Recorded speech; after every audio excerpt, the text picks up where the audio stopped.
ಚಾಲಕನ ನಿಯಂತ್ರಣ ತಪ್ಪಿ ಕಾರೊಂದು ಕಂದಕಕ್ಕೆ ಬಿದ್ದಂತಹ ಘಟನೆ ನಡೆದಿದೆ. 20 ಅಡಿ ಆಳಕ್ಕೆ ಬಿದ್ದಿರುವಂತಹದ್ದು ಕಾರು. ಬಳ್ಳಾರಿಯಲ್ಲಿ ನಡೆದಂತಹ ಘಟನೆ ಇದು.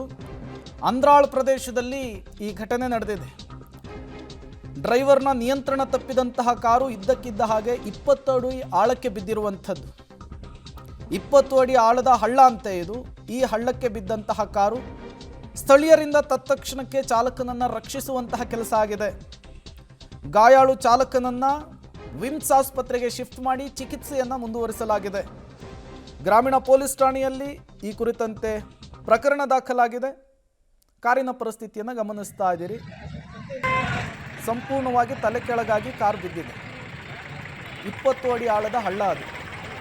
ಅತಿ ವೇಗದಿಂದ ಬಂದಂತಹ ಕಾರೊಂದು ಕಂಟ್ರೋಲಿಗೆ ಸಿಗದೇ ಇದ್ದಂತಹ ಪರಿಣಾಮ ಕೆಳಗೆ ಬಿದ್ದಿದೆ. ತತ್ಕ್ಷಣಕ್ಕೆ ಸ್ಥಳೀಯರೆಲ್ಲ ಸಹಾಯಕ್ಕೆ ಬಂದು ಚಾಲಕನನ್ನು ಕೂಡ ರೆಸ್ಕ್ಯೂ ಮಾಡಿದ್ದಾರೆ. ಡೀಟೇಲ್ಸನ್ನು ಕೊಡ್ತಾರೆ ನಮ್ಮ ಪ್ರತಿನಿಧಿ ಅಮರೇಶ್. ದೂರವಾಣಿ ಸಂಪರ್ಕದಲ್ಲಿ ಜಾಯಿನ್ ಆಗಿದ್ದಾರೆ. ಅಮರೇಶ್, ತಡೆಗೋಡೆ ಇತ್ತು, ಹಂಗಿದ್ರೂ ಕೂಡ ಈ ಕಾರು ಪಲ್ಟಿ ಆಗೋದಕ್ಕೆ ಕಾರಣ ಏನು ಅಂತ ಹೇಳಿ, ಜೊತೆಗೆ ಡ್ರೈವರ್ನ ಪರಿಸ್ಥಿತಿ ಸದ್ಯ ಹೇಗಿದೆ ಅಂತ?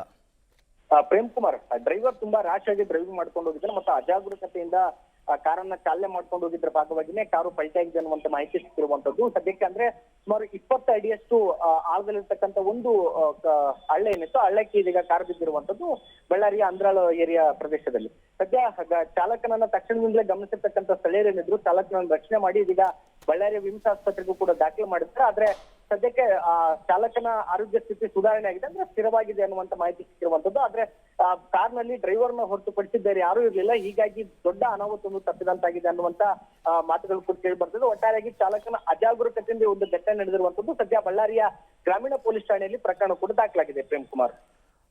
ಅಮರೇಶ್, ಈ ಕಾರಿನ ಓನರ್ ಬಗ್ಗೆ ಅಥವಾ ಚಾಲಕನ ಬಗ್ಗೆ ಏನಾದ್ರೂ ಮಾಹಿತಿ ಸಿಕ್ಕಿದೆಯಾ? ಎಲ್ಲಿ ಅವನು ಏನು ಅಂತ? ಬಳ್ಳಾರಿ ನಗರ ನಿವಾಸಿ ಅಂತ ಅನ್ನುವಂತ ಮಾಹಿತಿ ಸಿಕ್ಕಿದೆ. ಆದ್ರೆ ಸದ್ಯಕ್ಕೆ ಚಾಲಕನ ಕುರಿತಾದಂತ ಸಂಪೂರ್ಣ ವಿವರವನ್ನು ಪೊಲೀಸ್ ಇದುವರೆಗೂ ನೀಡಿಲ್ಲ. ಯಾಕಂದ್ರೆ ಸದ್ಯ ಆ ಒಂದು ಕಾರು ಕೆಳಗಡೆ ಬಿದ್ದ ತಕ್ಷಣನೇ ಚಾಲಕನನ್ನ ರಕ್ಷಣೆ ಮಾಡಿ ಆಸ್ಪತ್ರೆಗೆ ದಾಖಲಿಸಲು ಸ್ಥಳೀಯರು ಕೂಡ ಮುಂದಾಗಿದ್ರು. ಆದ್ರೆ ಅದನ್ನ ಸಂಪೂರ್ಣ ವಿವರವನ್ನು ಪಡೆದುಕೊಂಡಿಲ್ಲ. ಸದ್ಯಕ್ಕೆ ಘಟನೆಗೆ ಸಂಬಂಧಪಟ್ಟಂತೆ ಗ್ರಾಮೀಣ ಪೊಲೀಸ್ ಠಾಣೆಯಲ್ಲಿ ಒಂದು ದೂರು ದಾಖಲಾಗಿರುವಂತದ್ದು. ಪ್ರೇಮ್ ಕುಮಾರ್, ಆದ್ರೆ ಒಂದನ್ನೇ ಗಮನಿಸಬೇಕು, ನಗರ ಪ್ರದೇಶದಲ್ಲಿ ಈ ರೀತಿ ತುಂಬಾ ರ್ಯಾಶ್ ಡ್ರೈವಿಂಗ್ ಮಾಡ್ಕೊಂಡು ಹೋಗಿದ್ರ ಪರಿಣಾಮನೇ ಒಂದು ಕಾರು ಪಲ್ಟಿ ಆಗಿರುವಂತದ್ದು. ಸದ್ಯಕ್ಕೆ ಸ್ಥಳೀಯರ ಸಹಕಾರದಿಂದಾಗಿ ಚಾಲಕ ಬಚಾವಾಗಿದ್ದಾರೆ. ಅಂದ್ರೆ ತಕ್ಷಣದಿಂದಲೇ ಆತನನ್ನ ಆಸ್ಪತ್ರೆಗೆ ಸೇರಿಸುವಲ್ಲಿ ಸ್ಥಳೀಯರು ಮುಂದಾಗಿದ್ರ ಭಾಗವಾಗಿ ಚಾಲಕ ಸಣ್ಣ ಪುಟ್ಟ ಗಾಯ ಆಗಿದೆ. ಆದ್ರೆ ಜೀವಕ್ಕೆ ಯಾವುದೇ ಅಪಾಯ ಇಲ್ಲ. ಸದ್ಯ ಆತ ಚಿಕಿತ್ಸೆಯನ್ನು ಕೂಡ ಪಡಿತಾ ಇದ್ದಾನೆ. ಪ್ರೇಮ್, ಥ್ಯಾಂಕ್ ಯು ಅಮರೇಶ್ ತಮ್ಮೆಲ್ಲ ಮಾಹಿತಿಗಾಗಿ.